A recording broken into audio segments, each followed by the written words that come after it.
Claudia Leal. No tengo ninguna carpeta suya, Claudia. Tengo Claudia Rojas.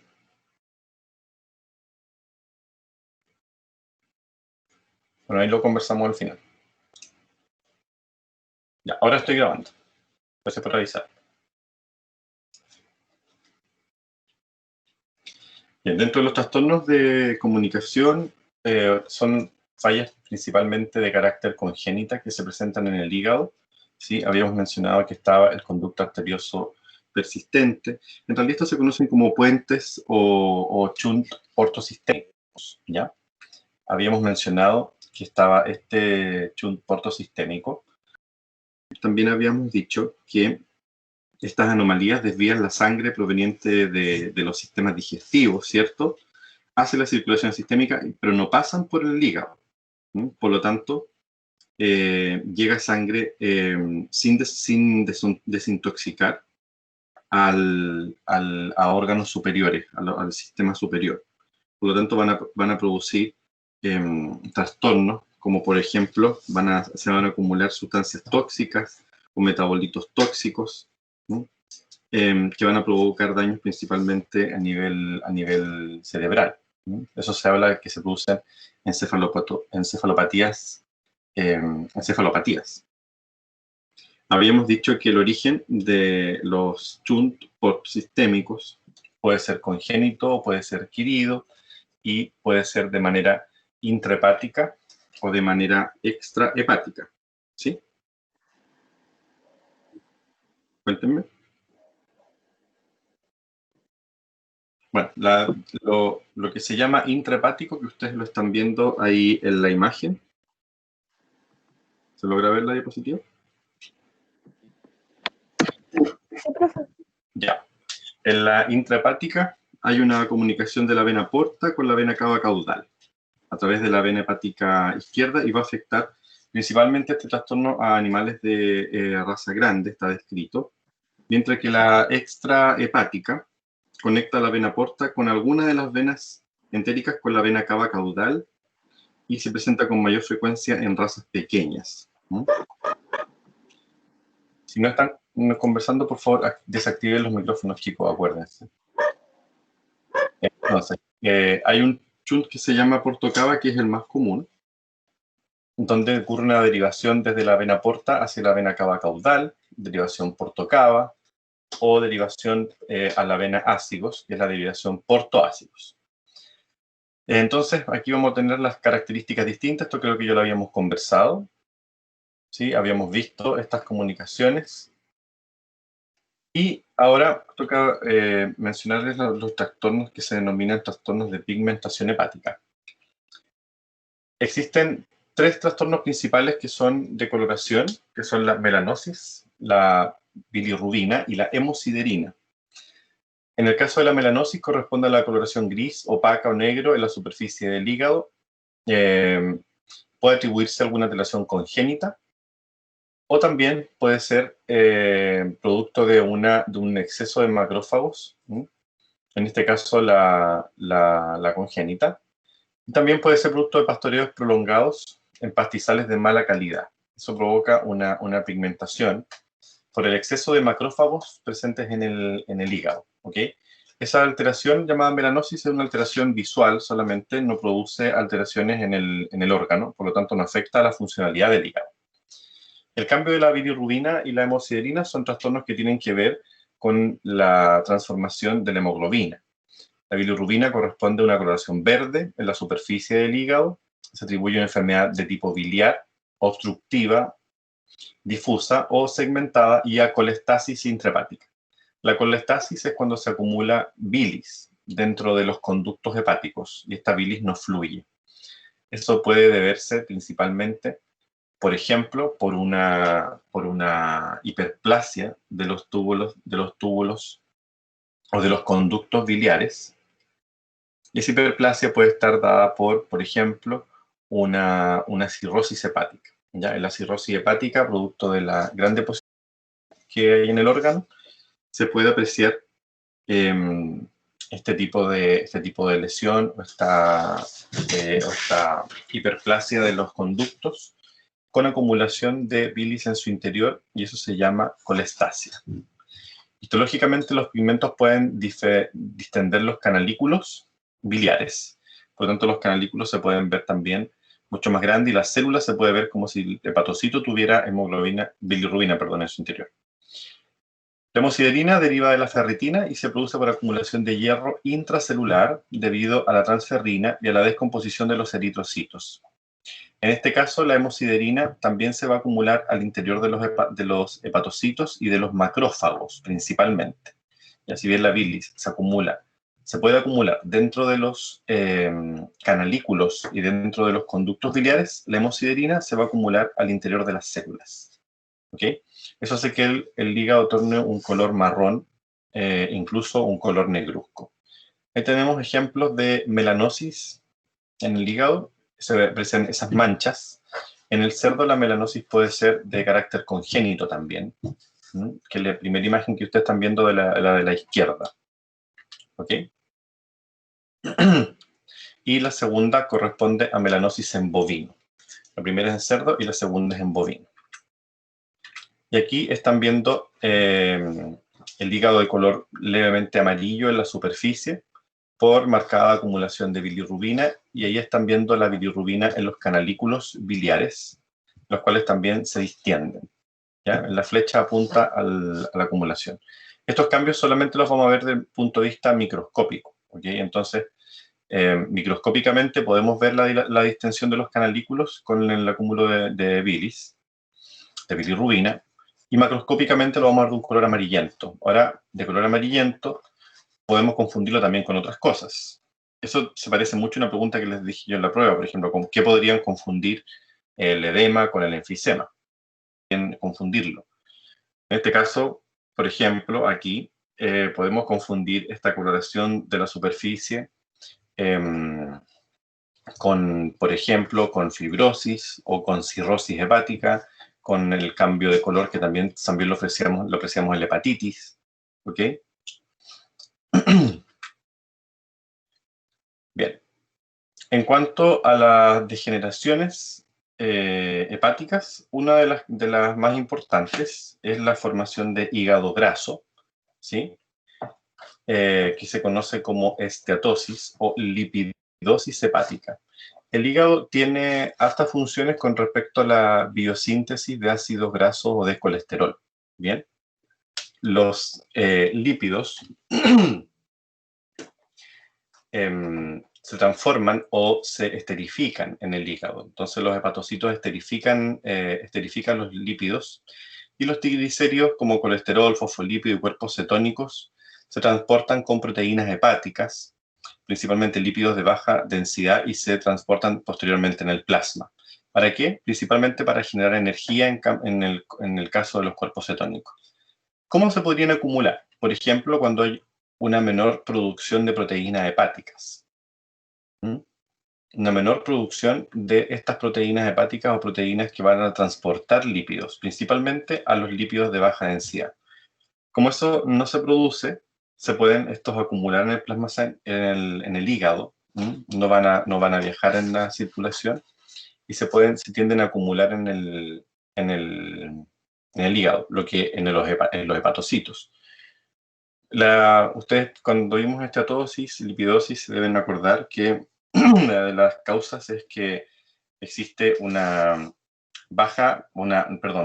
tasa menor de transformación de los lípidos o de los ácidos grasos, o esterificación, o hay una mayor producción también de estos, o sea, hay una mayor cantidad de ácidos grasos, o también que el hígado es incapaz de producir estas proteínas de transporte o lipoproteínas, ¿ya? Entonces, estas son las principales causas de la lipidosis.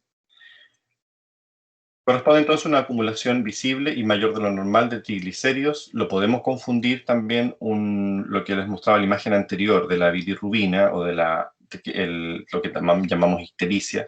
También lo podríamos confundir con estatosis, porque el aspecto también va a ser macroscópicamente un hígado amarillento. En este caso, que les mencionaba, que es el hígado graso, corresponde a acumulación visible y mayor de lo normal de triglicéridos en el citoplasma de los hepatocitos. y nosotros lo vimos en el primer semestre, que se van a ver como burbujas de grasa al interior de los hepatocitos. Puede ser fisiológica o puede ser patológica también. ¿Qué tiene que pasar en el hepatocito para que ocurra esto? La tasa de acumulación es mayor a la tasa de degradación metabólica o a la liberación de lipoproteínas, ¿ya? Esa es la razón por la cual se acumulan. ¿Dónde ocurre principalmente esto? Va a ocurrir en animales que tienen un periodo, por ejemplo, en vacas lactantes, por ejemplo, se ve normalmente en deficiencias severas de energía o en aporte nutricional o balance energético negativo, que se llama, también se puede ver esto. Vacas lecheras de alta producción alimentadas con dietas ricas en lípidos oxidados, alteración de la síntesis de las lipoproteínas, permitiendo que los triglicéridos se acumulen en el citoplasma de los hepatocitos. Los lípidos se van a acumular como macrovesículas o microvesículas. Principalmente se acumulan como microvesículas, pero después coalescen, se unen y se transforman en macrovesículas. Tienden a desplazar el núcleo hacia la periferia del hepatocito. Esos son cambios que vamos a ver histológicamente. Y hay algunas causas de este trastorno, que son algunas hepatopatías tóxicas, que pueden causar toxicidad mitocondrial e interfieren con la producción de energía, por lo tanto, se produce daño oxidativo, que interfiere con la beta-oxidación de los lípidos. El hígado finalmente se va a apreciar de un color pálido, levemente agrandado y puede presentar bordes romos. Eso es el aspecto macroscópico que puede tener, ¿ya? Entonces aquí tenemos el cambio del tamaño que podría haber este es en humanos, porque este es del Robbins. Se ve un hígado normal en la izquierda y un hígado aumentado de tamaño o hepatomegalia con cambio de coloración en la izquierda, en la derecha, perdón. Y también se acompaña la apariencia histológica que deberían tener los hepatocitos con estas gotas lipídicas al interior del citoplasma. Bien, si se fijan aquí se aprecia en la izquierda, se ve la superficie del hígado de un color normal en algunas partes, pero en otras partes se puede ver de esta tonalidad medio amarilla en la superficie, ¿ya? Es re fácil ver un hígado graso porque va a tener ese aspecto amarillento como que no es un aspecto amarillento homogéneo, ya no se ve un aspecto amarillento por partes, sino que se ve un aspecto amarillento homogéneo. En este caso, también hígado graso más severo, ¿sí? En los humanos, esto está relacionado con consumo excesivo de alcohol también, por ejemplo, depósito o la citotoxicidad por alcohol. Este es el aspecto, va a ser un hígado que va a ser bastante firme, tiene bordes romos, pierde sus bordes agudos y la coloración amarillenta del citoplasma. Del parénquima, perdón. Aquí vemos el citoplasma de las células con las gotas de lípidos. Esto lo vimos cuando vimos en la primera parte de patología, ¿cierto? Y veíamos estas gotitas de lípidos al interior del citoplasma de los hepatocitos. La amiloidosis corresponde al depósito de proteínas no ramificadas en el hígado. Suele ser parte de los procesos de amiloidosis generalizadas que se pueden presentar en otros órganos, como por ejemplo el riñón, el cerebro, y se asocia principalmente a la sobreproducción de amiloide, tipo sérico tipo A, derivado de las apolipoproteínas en la fase aguda de la inflamación. ¿Qué vamos a ver? Los animales presentan signos clínicos de discusión hepática o de disfunción hepática. El hígado se aprecia pálido, aumento de tamaño, bordes redondeados, fiabres. Entonces se va a ver muy parecida a la amiloidosis con la lipidosis. Por lo tanto, para esto se utiliza solamente la histopatología para poder diferenciarlos. ¿Ok? Entonces, este cambio también de coloración y de consistencia tiene que ver con trastornos inflamatorios. ¿Bien? Entonces, se fijan, vamos a observar algo muy parecido desde el punto de vista macroscópico, pero el cambio va a ser ahora, o sea, la diferencia la vamos a tener que diagnosticar por histopatología, porque ahí los hepatocitos no se aprecian con gotas lipídicas en la histopatología, pero sí van a haber algunos depósitos de proteína, sobre todo en el sinusoide, que son esos aspectos más rosados pálidos que tiene esa imagen, ¿ya? Esas áreas más rosadas, más pálidas.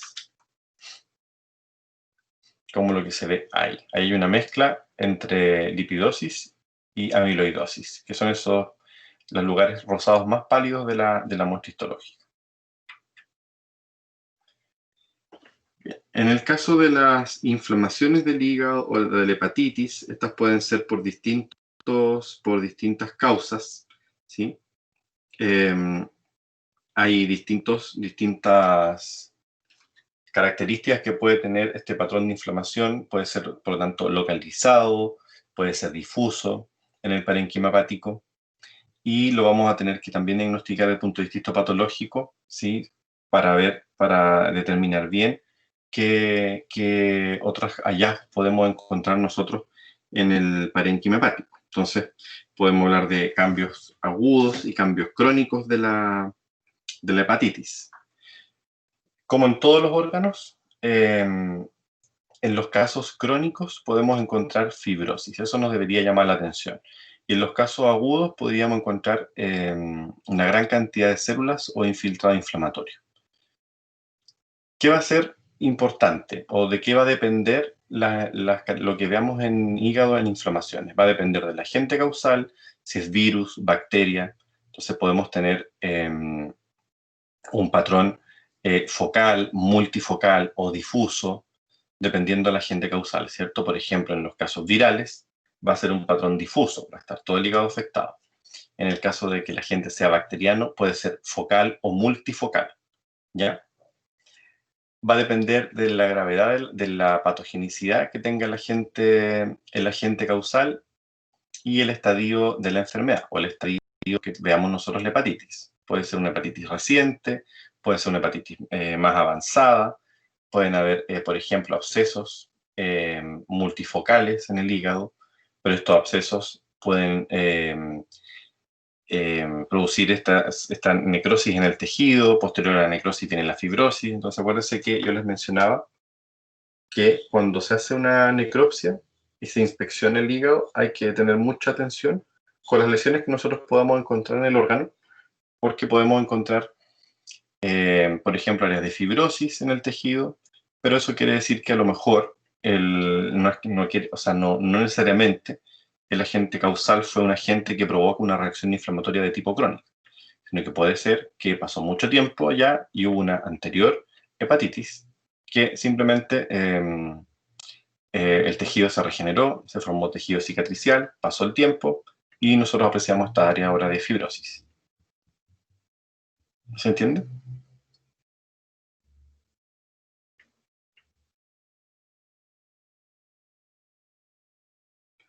El hígado es un órgano que va a presentar bastantes daños desde el punto de vista inflamatorio porque recibe aproximadamente el 70% de sangre del organismo.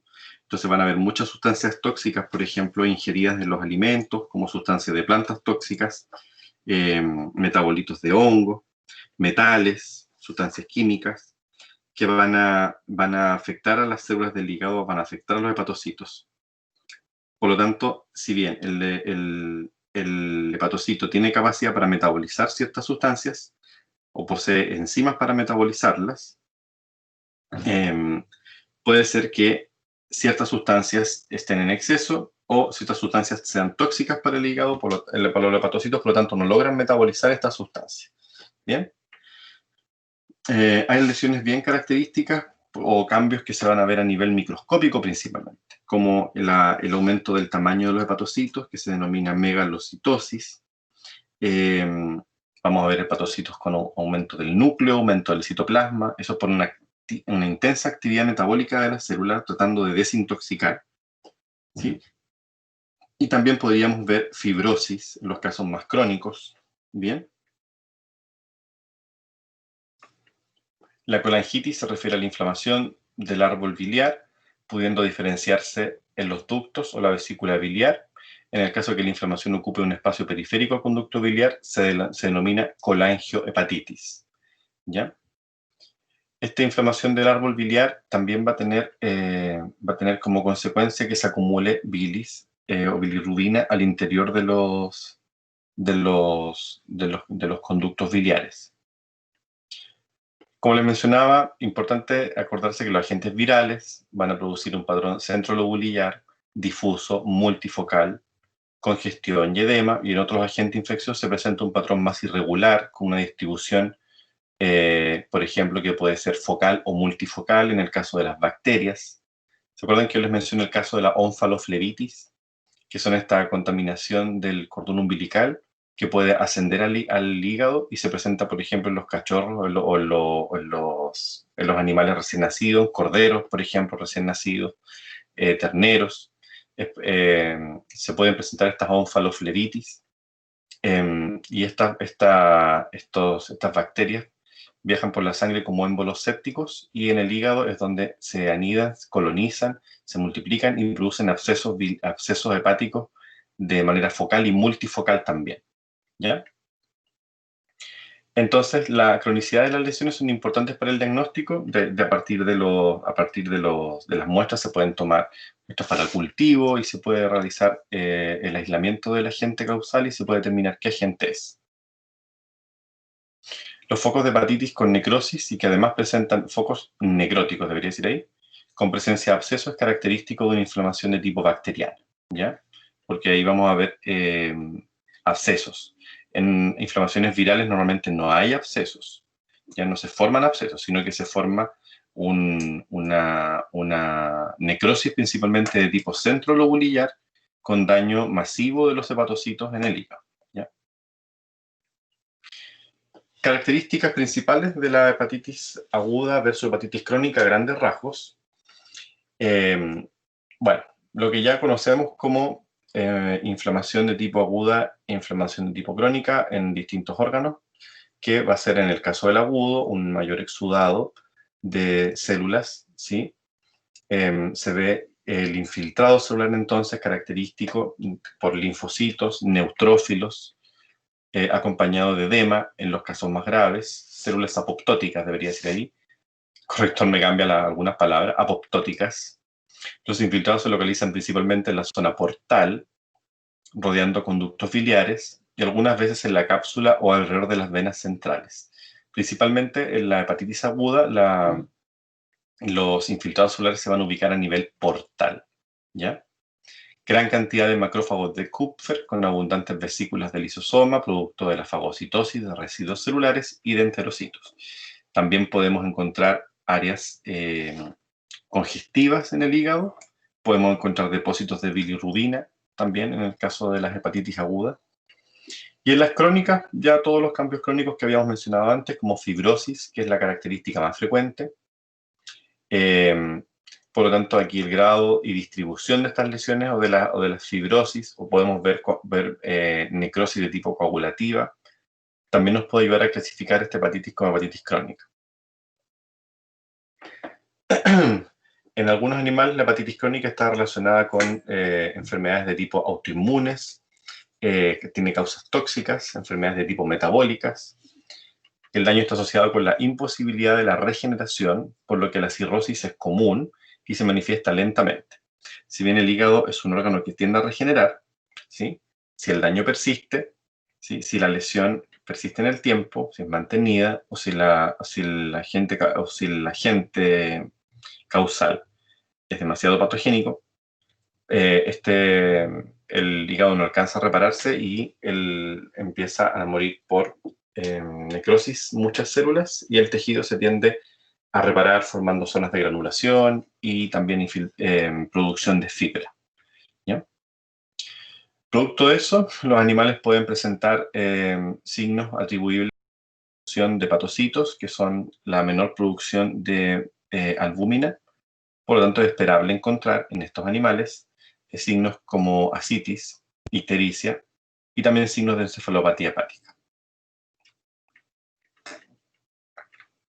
Bien, ahí tenemos característicamente cómo se apreciaría una hepatitis crónica, que son estos zonas con una mayor cantidad de fibra. Fíjense que ahí no se ve un lobulillo hepático clásico, sino que se ve una zona de infiltrado inflamatorio, caracterizado por linfocitos y macrófagos,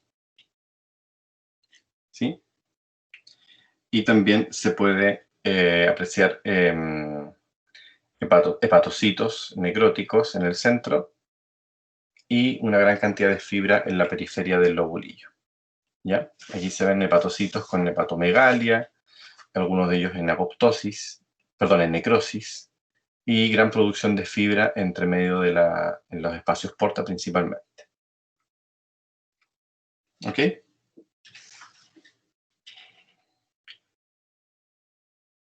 Entonces, la hepatitis crónica, por ejemplo, en los animales menores, se van a caracterizar histológicamente por la presencia de apoptosis o necrosis, infiltrado inflamatorio, que acuérdense que puede ser de linfocitos y monocitos, o puede ser mixto, zonas de regeneración y zonas de fibrosis. Ya, eso tienen que acordarse ustedes.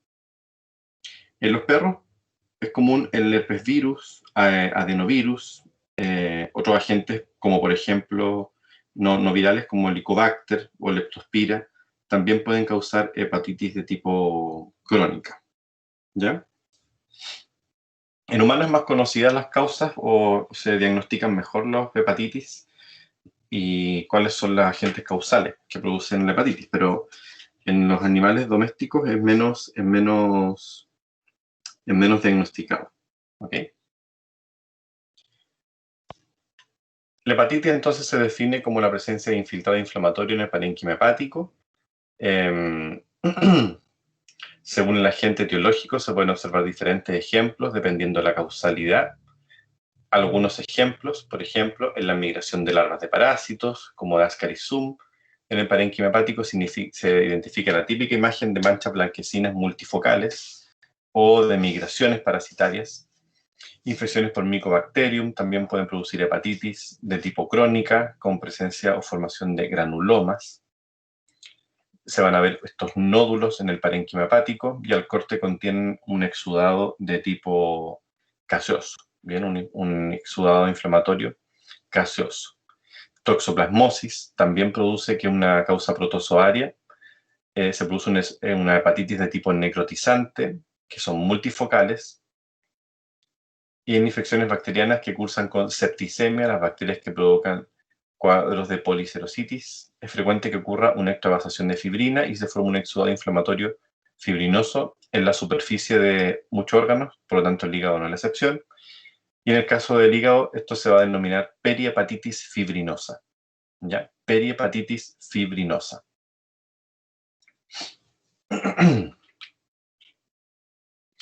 Es ejemplos de migraciones larvales que les mencionaba. Se ven hemorragias, eso no es que sean las larvas, sino que son las zonas hemorrágicas por donde migró la larva, y esas zonas hemorrágicas son las lesiones más recientes, porque después, como ese tejido se destruye y ese tejido se necrosa, después se repara y se reemplaza por fibra, por lo tanto se ven después manchas blanquecinas como hilos blanquecinos, perdón, en la superficie del hígado, ¿ya? En ese caso las manchas son recientes. Aquí vemos abscesos. Así se van a ver los abscesos en la superficie y al cortarlos deberíamos ver nosotros la forma circular que tienen mayormente los abscesos con estas características de producción de pus, por ejemplo. ¿Ya? Aquí vemos algo más crónico, que ya es una necrosis del tejido con formación de fibrina o fibrino necrotizante. ¿Ya? Aquí también se ven abscesos producto de onfaloflebitis, por ejemplo. Se ven como estos puntos blancos en el órgano. También los pueden ver no solamente en hígado, sino que los van a ver en otros órganos. Si encuentran abscesos, es importante revisar pulmón, revisar vaso, que también pueden encontrar en esos órganos, principalmente pulmón. ¿Ya? Si encuentran abscesos hepáticos, es importante también observar si en pulmón encuentran también los mismos abscesos. En infecciones virales, como esta de acá, que también son pequeñas lesiones pero muy difusas en el órgano, como las causadas por herpes virus que les mencionaba, suele ocurrir en neonatos, fetos, y porque estos herpes virus son específicos por especie. La infección puede ocurrir de manera transplacentaria, por secreciones oronasales, y el hígado va a presentar necrosis centrolobulillar, como les mencionaba, cuando son virales, multifocal y distribuidas al azar. Se puede apreciar macroscópicamente o microscópicamente también. En el caso del espletiruequino se pueden ver inclusiones virales intranucleares. Eso lo vamos a ver en las muestras histopatológicas. ¿Ya? Las inclusiones virales o los cuerpos de inclusión se ven de manera histopatológica y se pueden apreciar como unas estructuras, como unos corpúsculos eosinófilos dentro del citoplasma de la célula. Esas son las inclusiones biliares. Vemos una imagen macroscópica. Aquí vemos estas inclusiones que pueden ser intracitoplasmáticas o intranucleares. Si se fijan, ahí se está montando un núcleo y al interior del núcleo tienen este como grumo de color rosado. Esa es una inclusión biliar o cuerpos de inclusión. Por ejemplo, de la hepatitis canina por adenovirus. Este virus de la hepatitis tiene marcada afinidad por endotelio, células hepáticas y el sistema retículo endotelial. Por lo tanto, las lesiones van a ser en la hepatomegalia, hígado moteado, se van a ver algunas áreas de hemorragia multifocales, pared de vesícula biliar edematosa, vasos sanguíneos de mayor tamaño, se ven grandes y dilatados, distensión de los sinusoides, con presencia de los hepatocitos. En este caso, la dilatación de los sinusoides se llama telangiectasia. ¿Ya? Telangiectasia. Eso es la distensión de sinusoides. Esa distensión de sinusoides, como dice ahí, que presionan a los hepatocitos porque se ven más distendidos y los hepatocitos tienden a atrofiarse. ¿Ya? Las telangiectasias son dilataciones de sinusoides en áreas donde los hepatocitos se pierden por necrosis o por atrofia.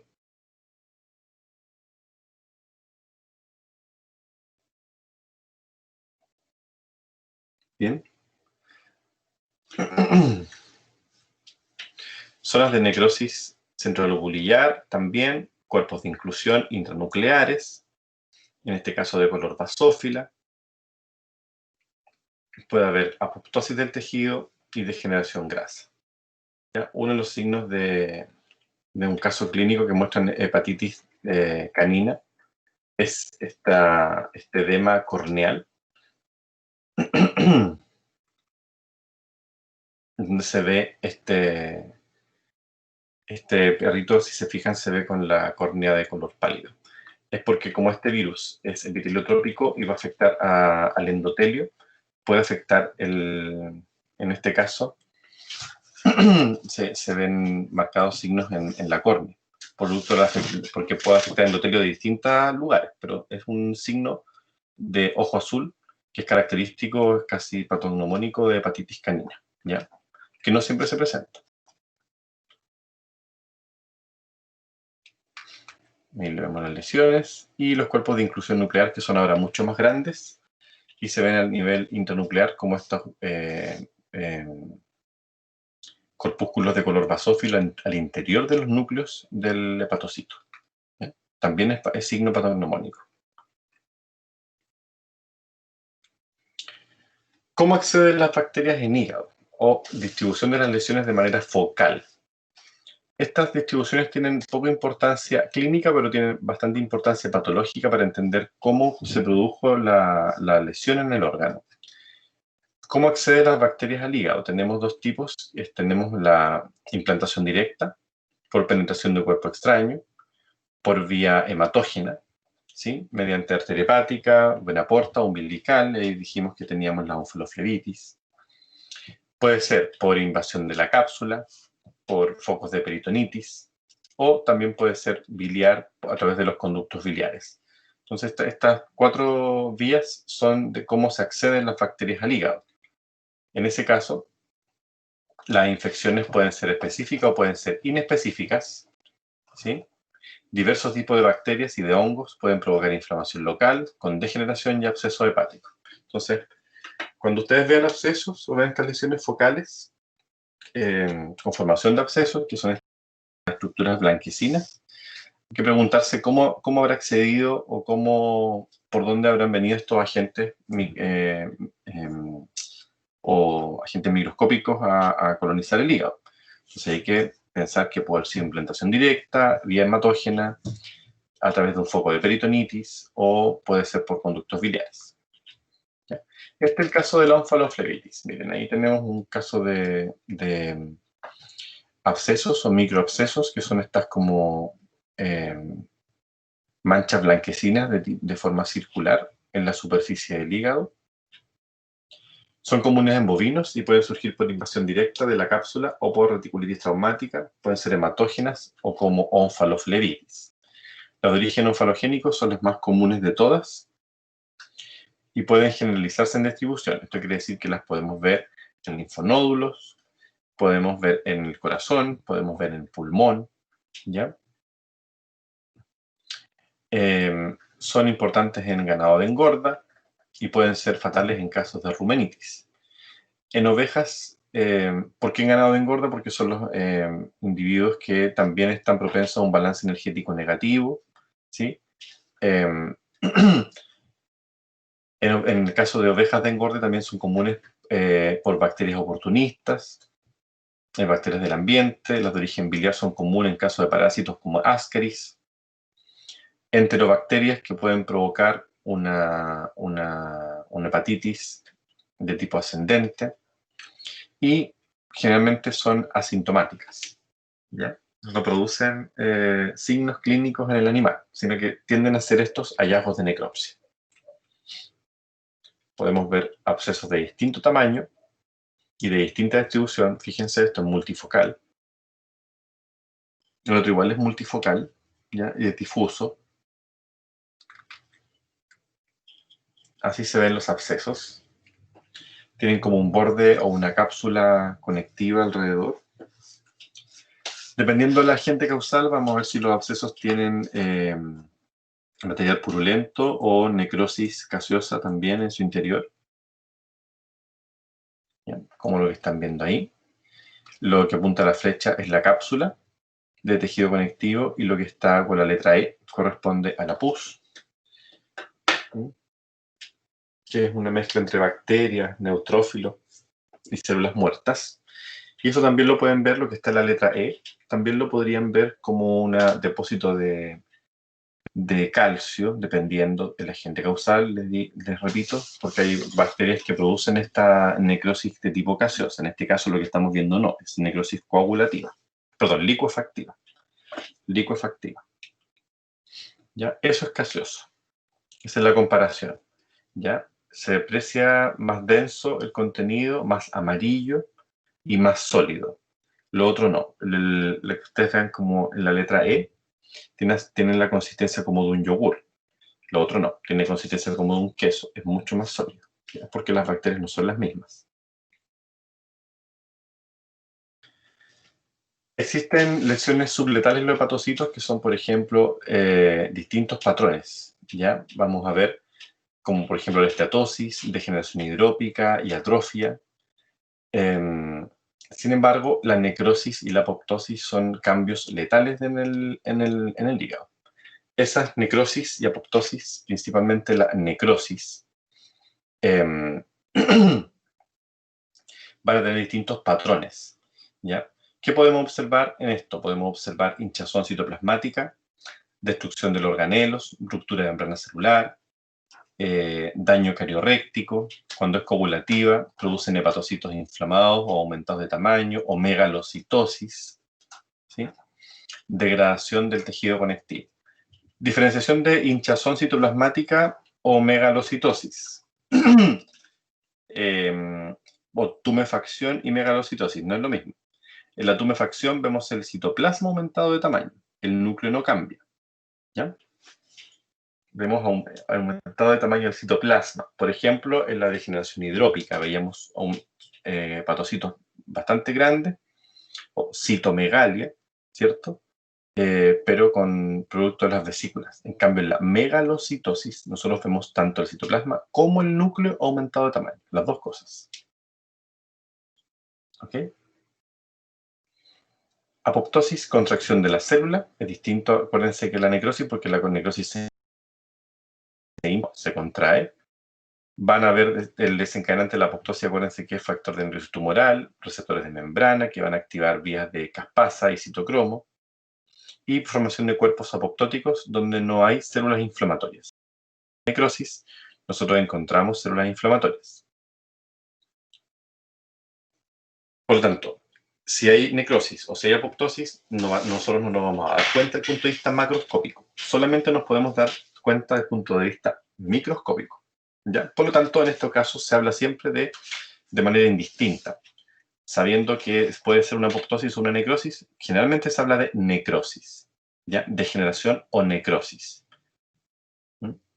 Sabemos que hay necrosis, sabemos que puede haber apoptosis, que las podemos diferenciar desde el punto de vista histopatológico, pero de manera macroscópica en una necropsia, ustedes no pueden decir si hay apoptosis, por ejemplo, ¿ya? Así que se habla de necrosis generalmente. ¿Ok? Bien. Y hay varios patrones de degeneración o necrosis, patrones hepatocelulares, como los podemos observar. Y estos son al azar, ¿sí? Como el primero, patrón al azar, o también los patrones más comunes, yo les voy a hablar de los más comunes, que pueden ser zonales, como el centro lobulillar, periacinar, medio, periportal, ¿ya? Esos son los más comunes. El patrón aleatorio o al azar, que es random, presencia de necrosis de una sola célula de todo el hígado o áreas multifocales, ¿ya? No de una sola célula, no, perdón. Presencia de un solo lóbulo. Necrosis de un solo lóbulo, no célula. Está mal escrito ahí. O de todo el hígado. O áreas multifocales dispersas, sin ubicación predecible. ¿Quiénes van a producir este tipo de necrosis o patrón aleatorio? Como ya lo vimos en las muestras anteriores o en las imágenes anteriores, agentes infecciosos microbianos, ¿ya? Como lo que vimos en la onfaloflebitis. Ese es un patrón aleatorio. Sin embargo, es focalizado, ¿ya? Porque aquí se ven focos discretos o pálidos desde el punto de vista macroscópico, ¿ya? En el caso de, eso es caso de microorganismos microbianos, pero virus, acuérdense que virus tiene un patrón difuso. No vamos a ver estos focos. Estos focos blanquecinos, a menos que estemos presentes a menos que produzca congestión y podamos ver un hígado de nuez moscada. Pero generalmente el patrón aleatorio típico de agentes infecciosos y se ven focos, como lo que ustedes están viendo en esta imagen. Focos pálidos o de color rojo oscuro. Y el tamaño de estos focos va a variar. Aquí vemos, por ejemplo, los pálidos y los de color rojo. Vemos los dos tipos de patrón. Esto es un patrón random o patrón al azar. ¿Ya? Y la imagen histopatológica del patrón, donde se ve en esta área donde está la flecha, se ve este parénquima hepático. Y si se fijan, donde está apuntado, ¿cierto? Vamos a ver una gran cantidad de infiltrado celular. Ya, aquí vemos en el corte del órgano estas zonas de hemorragia, focales, multifocales. Los patrones zonales pueden ser centrolobulillares, periacinales, medios o periportales. Patrones zonales. El zonal en general va a afectar a los hepatocitos en áreas definidas, por lo tanto, si es centrolobulillar, paracentral, periacinal, midzonal o media o periportal. ¿Qué significa esto? Que acuérdense cuando veíamos esto, ¿cierto? Este es el lobulillo hepático, ¿sí? Entonces, aquí vemos un segmento de este lobulillo. Acá tenemos la vena central, que estaría aquí, estaría azul del centro, y vemos hacia afuera hasta llegar al espacio porta, que sería donde están los vasos sanguíneos y el conducto biliar. Entonces podemos tener nosotros desde afuera hacia adentro, ver distintas regiones, que serían la centrolobulillar, la zona media, ¿sí? Y principalmente la zona periportal. Generalmente se habla de estas tres regiones, ¿ya? De la zona periportal, la zona media o la zona centrolobular. A eso se refiere eso. ¿Ok?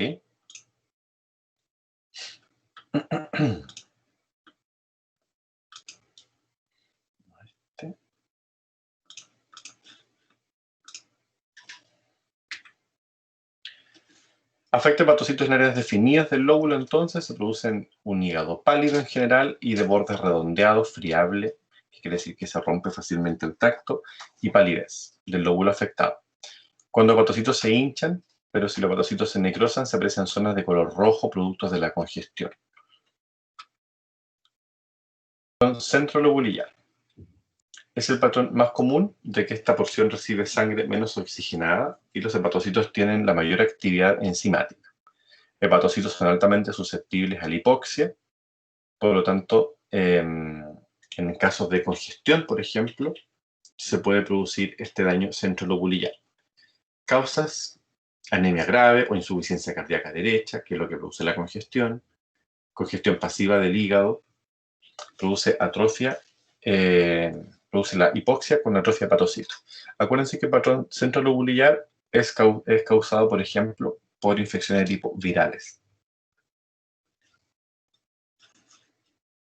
Y aquí vemos en la letra C la zona centrolobular y vemos nosotros una zona necrótica en el centro de este lobulillo versus los bordes o versus la zona portal, ¿ya? O la zona media. Generalmente está en la zona central. El paracentral o cercano al central muchas veces se confunde con la zona central. Esto solamente se puede diferenciar de ambas del punto de vista histopatológico, ¿bien? Pero igual hay que mencionarlo. Solo un poco del parénquima alrededor de la vena central. Afección de toxinas o anemia aguda grave, cambios inducidos por hipoxia. Hepatocitos pueden tener cambios de tipo variable. Entonces, generalmente el paracentral y el centrolobular son muy parecidos, son muy, muy, muy parecidos. Solamente podemos distinguirlos mediante histopatología, ¿ya? Y teniendo bien diagnosticado cuál va a ser el agente causal. Sin embargo, se habla de un solo patrón que es el centrolobular. Ambos, tanto el paracentral como el centrolobular, son como un patrón, se hablan como si fueran uno solo, ¿ya? El patrón periportal también es bien común. Aquí se encuentra al revés. La zona lesionada es la zona del espacio porta. ¿Por qué? Porque son los hepatocitos que primero reciben o acusan el daño por agentes tóxicos, ¿ya? Como por ejemplo intoxicación con toxinas o metales como el fósforo. Algunos de los compuestos tóxicos pueden producir daños por hepatocitos periportales, ¿ya?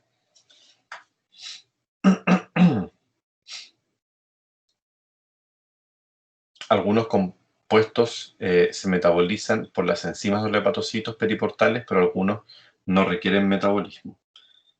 Bueno, estas zonas de hepatocitos son los más comunes de daño por agentes tóxicos, ¿ya?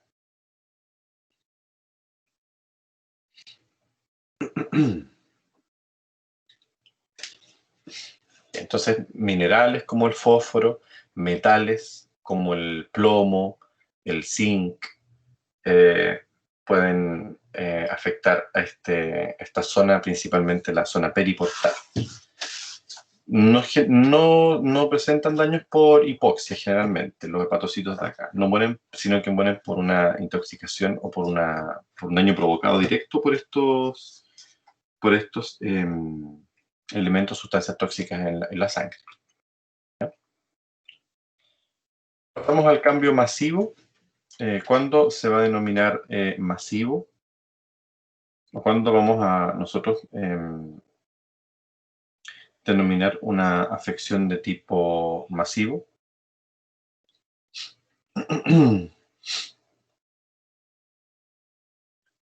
Se describe a la necrosis que afecta a todo el lóbulo o lobulillos contiguos.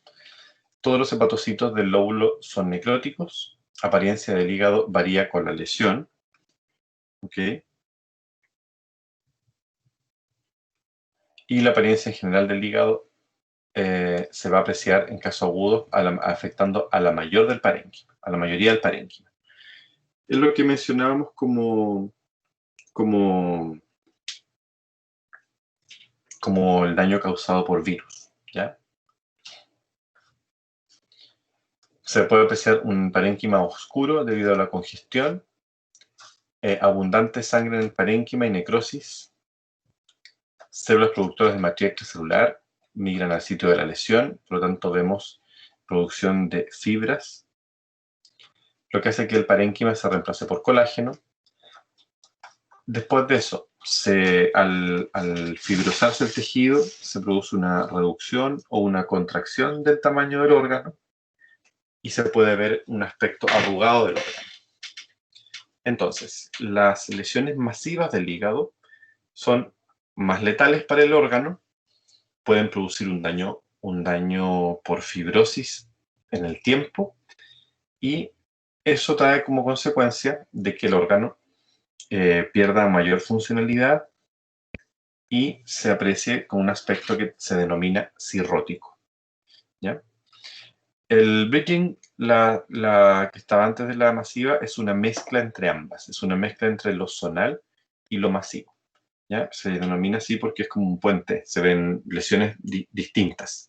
En el mismo órgano podemos ver lesiones masivas o lesiones bien extensas, en realidad, lesiones bien extensas mezclado con las lesiones anteriores que vimos, tanto centrolobular como medio periportal. Y acá hay una mezcla de lo que se puede encontrar en el tejido. Vemos áreas de hemorragia, fibrosis, que son las más blanquecinas o amarillentas, ¿sí? Y pasamos a la cirrosis hepática. ¿Consultas? ¿Dudas?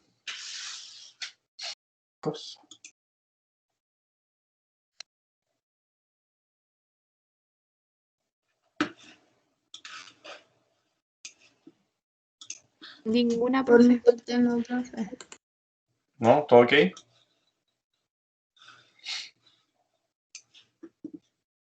Bien, mañana continuamos ya y vemos esta parte de cirrosis y fibrosis hepática, ya que es lo poquito que nos queda de esta materia. Bien, chicos, para no quitarles más tiempo y en el tiempo que nos queda, quiero por favor quedarme con las personas que les dije para comentar el tema de la prueba, por favor. Voy a detener la grabación porque hasta aquí quedamos con la clase de hoy día.